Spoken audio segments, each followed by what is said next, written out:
En el nombre del Padre, y del Hijo, y del Espíritu Santo. Amén. Alégrese siempre en el Señor. Vuelvo a insistir, alégrense, pues el Señor está cerca. Que la salvación que está cerca de nosotros porque nos llega de Cristo, los haga crecer en la esperanza que no defrauda, y esté ahora y siempre con todos ustedes. Para poder celebrar dignamente estos sagrados misterios, reconozcamos nuestros pecados. Luz del mundo que vienes a iluminar a los que viven en las tinieblas del pecado, Señor, ten piedad. Buen pastor, que vienes a guiar a tu pueblo por las sendas de la verdad y de la justicia, Cristo, ten piedad.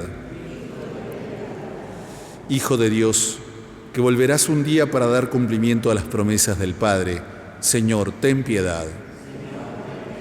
Dios Todopoderoso, tenga misericordia de nosotros, perdone nuestros pecados y nos lleve a la vida eterna. Oremos. Dios y Padre nuestro, que acompañas bondadosamente a tu pueblo en la fiel espera del nacimiento de tu Hijo, concédenos festejar con alegría su venida y alcanzar el gozo que nos da su salvación. Por nuestro Señor Jesucristo, tu Hijo, que vive y reina contigo en la unidad del Espíritu Santo y es Dios por los siglos de los siglos.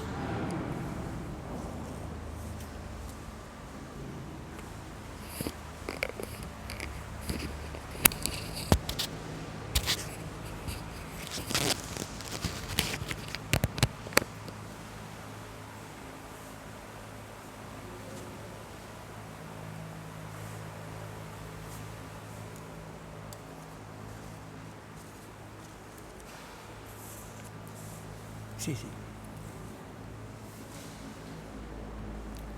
Lectura del libro de Isaías. El Espíritu del Señor está sobre mí, porque el Señor me ha ungido. Él me envió a llevar la buena noticia a los pobres, a vendar a los corazones heridos, a proclamar la liberación de los cautivos y a liberar a los prisioneros, a proclamar un año de gracia del Señor. Yo desbordo de alegría en el Señor, mi alma se regocija en mi Dios, porque Él me vistió con las vestiduras de la salvación y me envolvió con el manto de la justicia, como un esposo que se ajusta a la diadema y como una esposa que se adorna con sus joyas. Porque así como la tierra da sus brotes y un jardín hace germinar lo sembrado, así el Señor hará germinar la justicia y la alabanza ante todas las naciones. Palabra de Dios. Mi alma se regocija en mi Dios. Mi alma canta la grandeza del Señor y mi espíritu se estremece de gozo en Dios mi Salvador, porque Él miró con bondad la pequeñez de su servidora. En adelante todas las generaciones me llamarán feliz. Mi alma se regocija en mi Dios, porque el Todopoderoso ha hecho en mí grandes cosas. Su nombre es santo. Su gloria y su misericordia se extiende de generación en generación sobre aquellos que lo temen. Mi alma se regocija en mi Dios. Colmó de bienes a los hambrientos y despidió a los ricos con las manos vacías. Socorrió a Israel su servidor, acordándose de su misericordia. Mi alma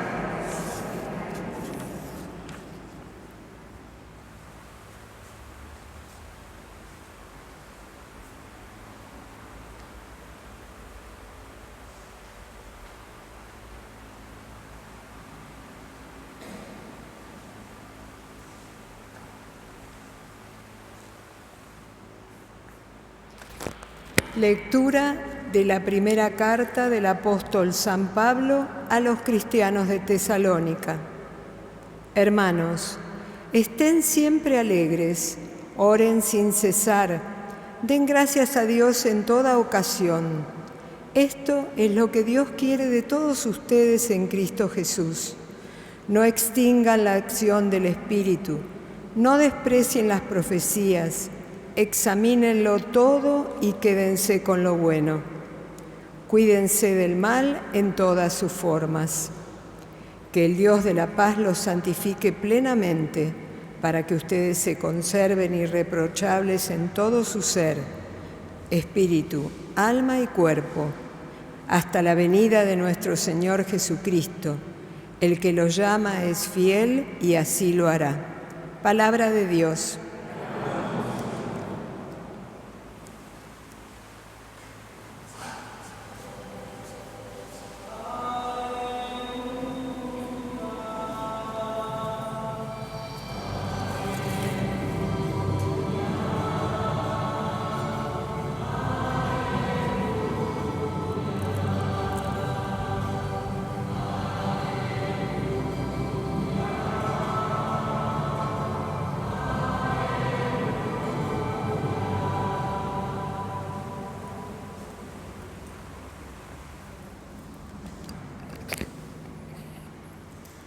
El Señor esté con ustedes. Evangelio de nuestro Señor Jesucristo según San Juan.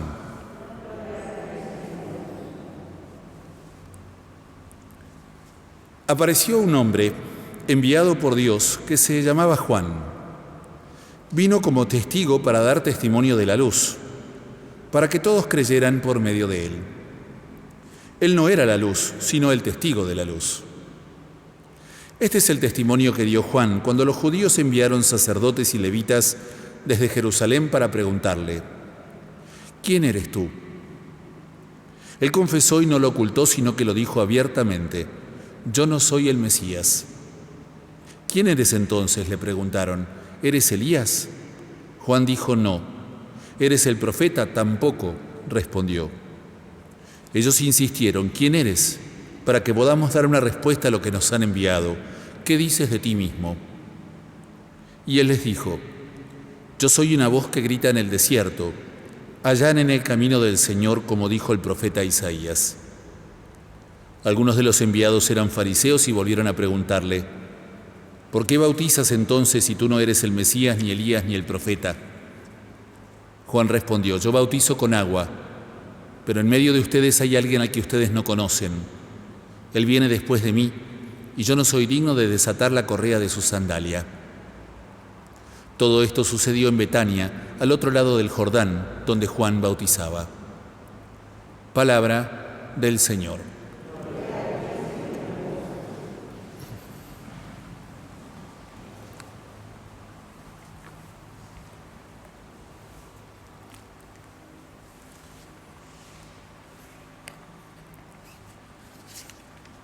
Quizá alguno de ustedes recuerde un libro que fue probablemente el más conocido de ese año, que se publicó en 1980 y que, como sucede con todos los libros que se venden mucho, luego se hizo una película. Y como suele suceder con las películas, nunca son tan buenas como el libro.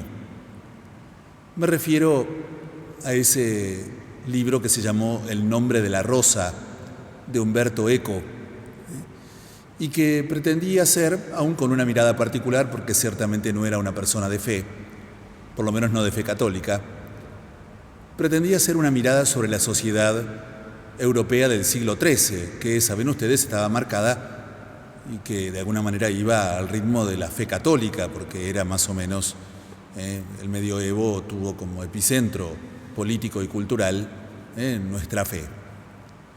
Claro, como este hombre no era un hombre de fe, y entonces nosotros no quedábamos muy bien parados.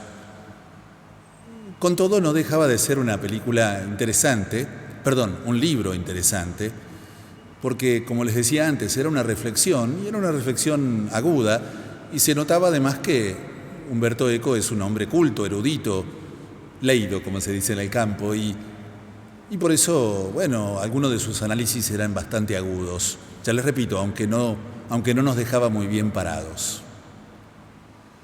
La película, como les decía antes, que siempre se ve de alguna manera coartada, porque son 2 horas contra un libro que nos puede llevar a lo mejor una semana a leerlo, no solo era mucho más pobre, sino que además también estaba un poco más sesgada. Y entonces, si ya el libro no dejaba muy bien parado a la Iglesia, bueno, ya la película tenía su tinte casi diría antirreligioso. Bueno, yo no voy a temer en spoilearles la película ni el libro porque tiene 40 años, así que no pueden decir que es la serie que salió ayer y que les cuento quién es el asesino. Es un libro que tiene 40 años. Pero básicamente en ese momento había un problema con una pequeña herejía franciscana que andaba dando vueltas. Y entonces había un delegado del obispo que venía a tratar de poner fin en este convento a este problema que había, ¿no? Como una especie de interventor del monasterio. Y aunque las cosas parecían encaminarse, todo se complica cuando empieza a haber en este monasterio una serie de asesinatos. Y entonces Guillermo de Baskerville, que es el protagonista del libro, El legado papal, que está protagonizado por otra parte por Sean Connery, que es un autor conocido, con métodos bastante poco evangélicos incluso, se pone a investigar a ver quién es el asesino, ¿no? Y finalmente lo descubre. Yo ahora no me meto en la película, pero sí quisiera meterme en algo que en la película queda bastante claro. Y es que el gran problema de los asesinatos es un libro. Porque este monasterio tiene una biblioteca fabulosa, formidable y enorme, que es un laberinto, está muy bien representada en la película, y ese laberinto representa la existencia del hombre. Bueno, eso ya es filosófico, ahí no me meto. Pero les decía que este libro era muy peligroso. Era muy peligroso en la mentalidad del asesino. Y por eso todo aquel que lo leyera merecía morir. ¿Y por qué era tan peligroso este libro? Siempre en la mirada, ¿no?, de la película. ¿Y por qué merecía morir con tal de que no se conociera la existencia de este libro en el convento? Porque era un libro que hacía reír. Y parece que, en la mirada de esta gente, si vos querés ser una persona que ría, si querés ser una persona feliz, entonces no podés ser católico. Se dan cuenta ustedes la mirada que les decía que no era muy feliz, ¿no?, sobre el libro. Por supuesto que yo también lo estoy describiendo sesgadamente porque pasan más cosas, pero me centro en esa idea que está ahí inevitablemente. Y yo esto lo pensaba desde 2 puntos de vista. Un punto de vista el que quisiera plantear es el apologético. Saben que la apología es el que defiende algo, ¿no? Entonces a mí me dicen que me están atacando la Iglesia y a mi fe, y yo me defiendo. Eso es hacer apología.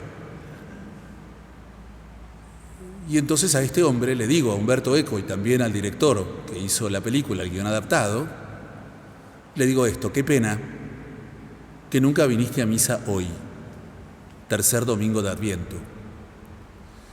Porque el tercer domingo de Adviento es un domingo que se llama así, de gaudete. Y el gaudete es una palabra latina, gaudes, que es exactamente gozo o alegría. Y es un domingo que se podría resumir así, por eso se llama así, es un domingo de invitación a la alegría.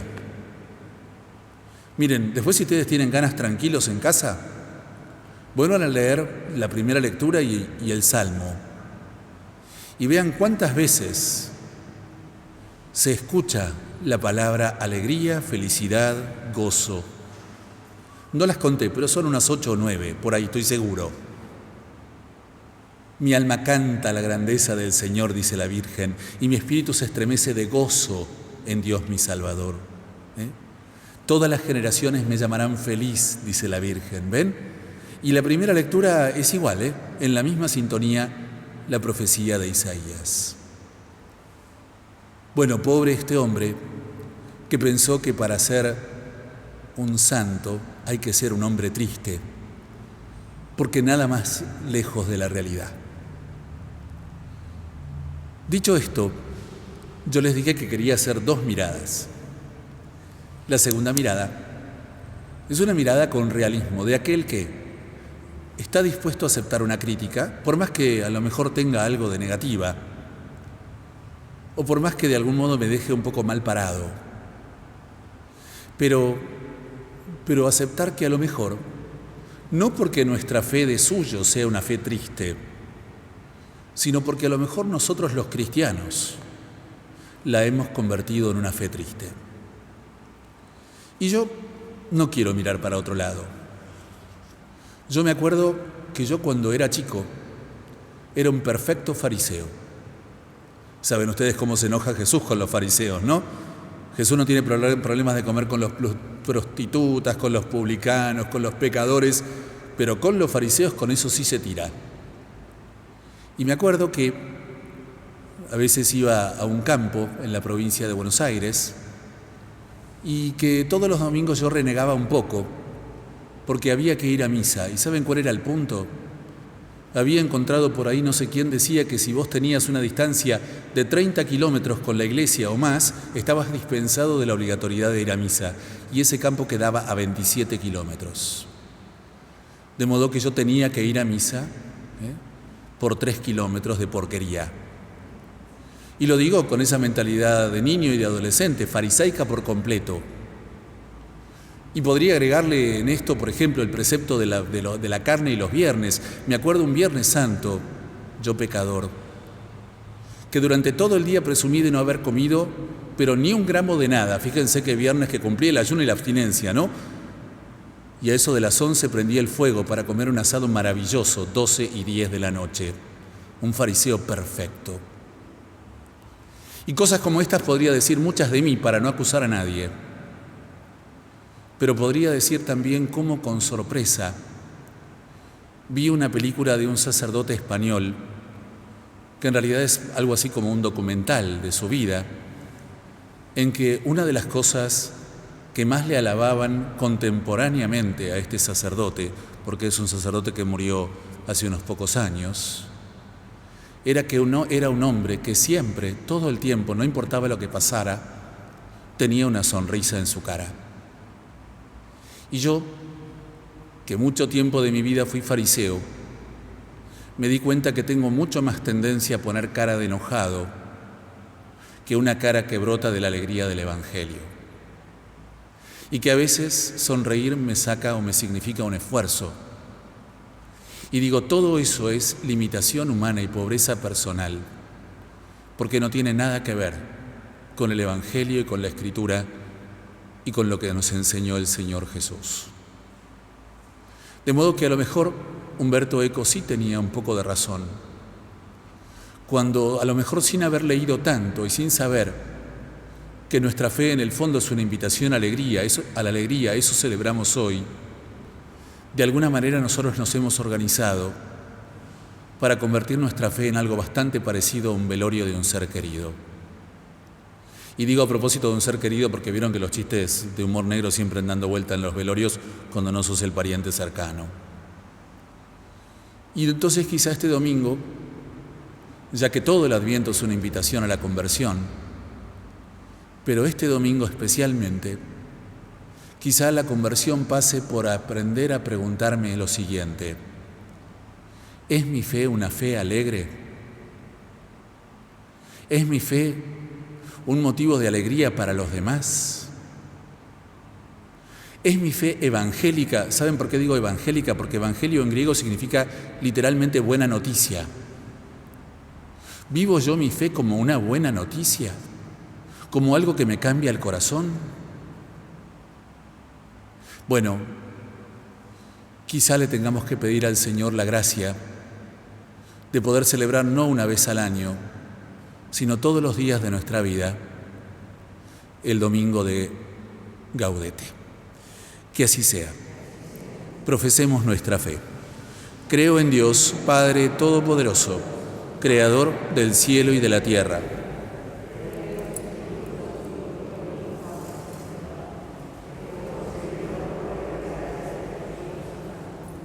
Nació de Santa María Virgen, padeció bajo el poder de Poncio Pilato, fue crucificado, muerto y sepultado, descendió a los infiernos, al tercer día resucitó de entre los muertos, subió a los cielos, está sentado a la derecha de Dios Padre Todopoderoso. Desde allí ha de venir a juzgar a los vivos y a los muertos. Creo en el Espíritu Santo, la Santa Iglesia Católica, la comunión de los santos, el perdón de los pecados, la resurrección de la carne y la vida eterna. Amén. Vamos a rezar esta misa en acción de gracias por el cumpleaños de Joaquín y también en acción de gracias por todas las Lucías, ya que hoy es y celebramos en la iglesia a Santa Lucía. Pedimos por la salud de Mabel, de Carmen, Raquel, Emilce, Juan Antonio Viñals y Gloria Copelo. Y rezamos por todos los muertos del coronavirus del día de hoy. Recibe, Padre Santo, esta súplica que te hemos presentado por tu Hijo Jesucristo, nuestro Señor. Amén.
Oren, hermanos, para que este sacrificio que es mío y de ustedes sea agradable a Dios Padre Todopoderoso.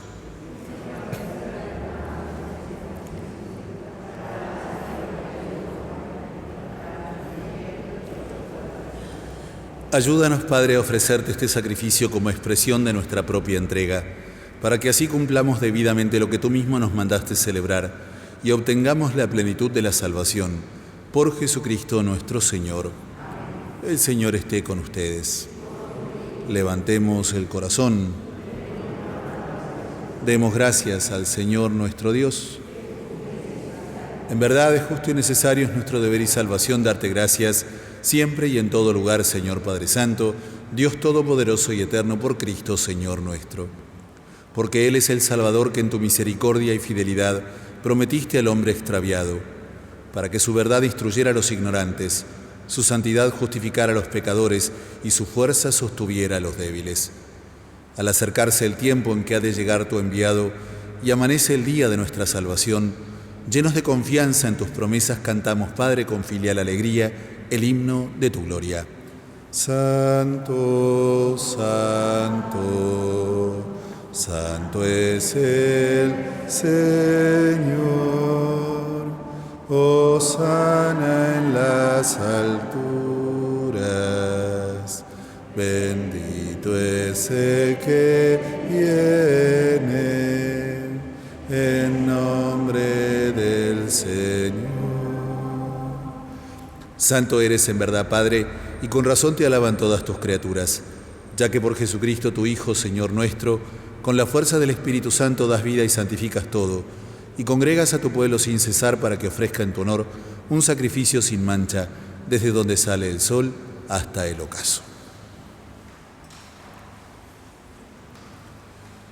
Por eso, Padre, te suplicamos que santifiques por el mismo Espíritu estos dones que hemos separado para ti, de manera que se conviertan en el cuerpo y la sangre de Jesucristo, Hijo tuyo y Señor nuestro, que nos mandó celebrar estos misterios.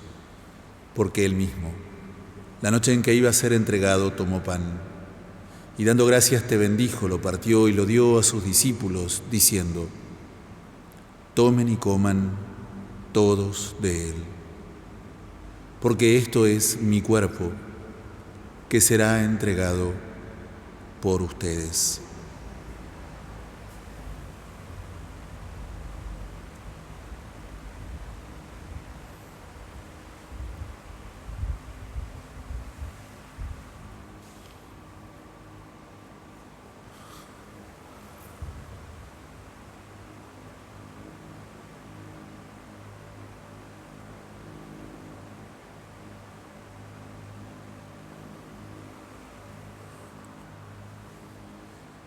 Del mismo modo, acabada la cena, tomó el cáliz. Dando gracias, te bendijo, lo pasó a sus discípulos, diciendo: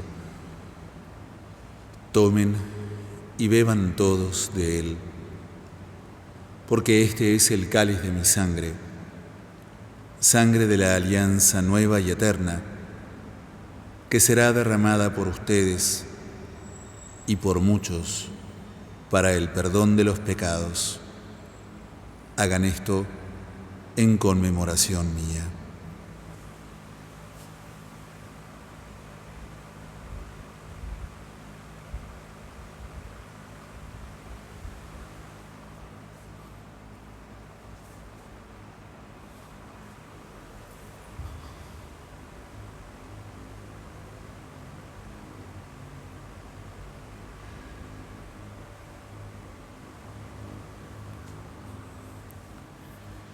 Este es el misterio de la fe.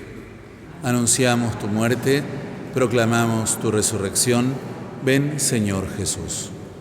Así, Padre, al celebrar ahora el memorial de la pasión salvadora de tu Hijo, de su admirable resurrección y ascensión al cielo, mientras esperamos su venida gloriosa, te ofrecemos en esta acción de gracias el sacrificio vivo y santo.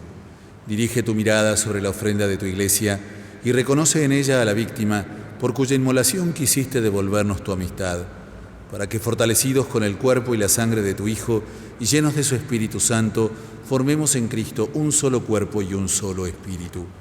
Que Él nos transforme en ofrenda permanente, para que gocemos de tu heredad junto con tus elegidos, con María la Virgen, Madre de Dios, su castísimo esposo San José, los apóstoles y los mártires, con Santa Lucía, Santa Clara y todos los santos, por cuya intercesión confiamos obtener siempre tu ayuda.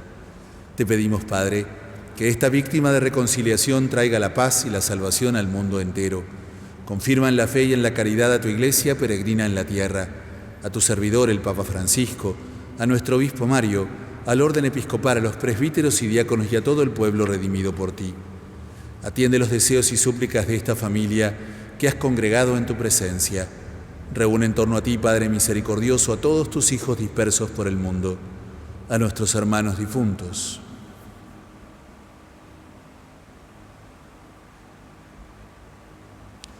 Pedimos en especial por todos los muertos del coronavirus del día de hoy. Y a cuantos murieron en tu amistad, recíbelos en tu reino, donde esperamos gozar todos juntos de la plenitud eterna de tu gloria, por Cristo, Señor nuestro, por quien concedes al mundo todos los bienes.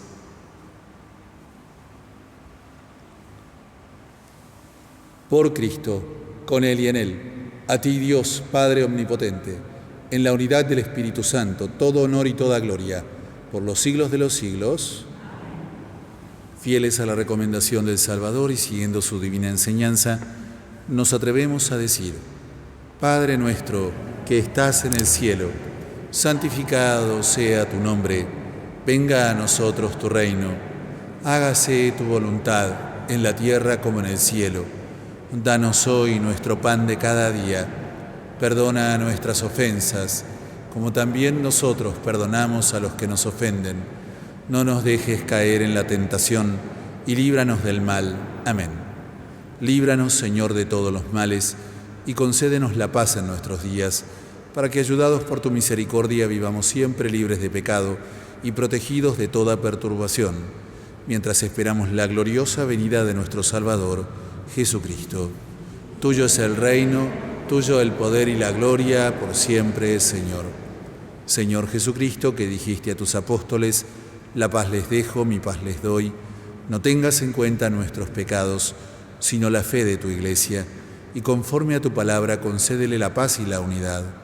Tú que vives y reinas por los siglos de los siglos, que la paz del Señor esté siempre con ustedes. Cordero de Dios, que quitas el pecado del mundo, ten piedad de nosotros.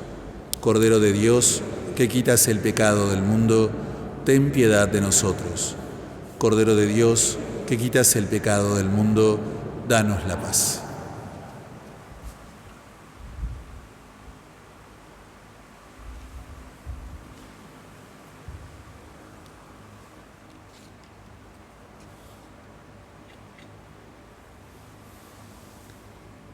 Este es el Cordero de Dios que quita el pecado del mundo. Dichosos los invitados al banquete celestial.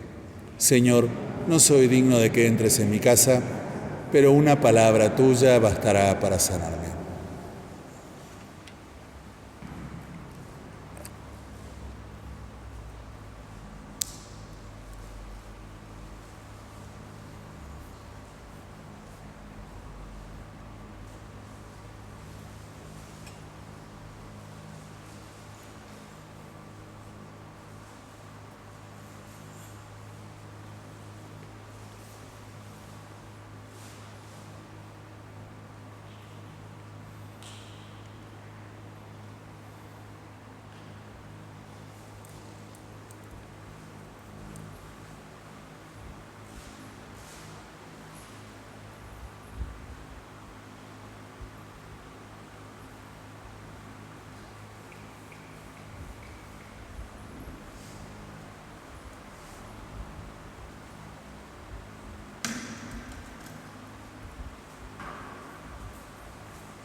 Oremos.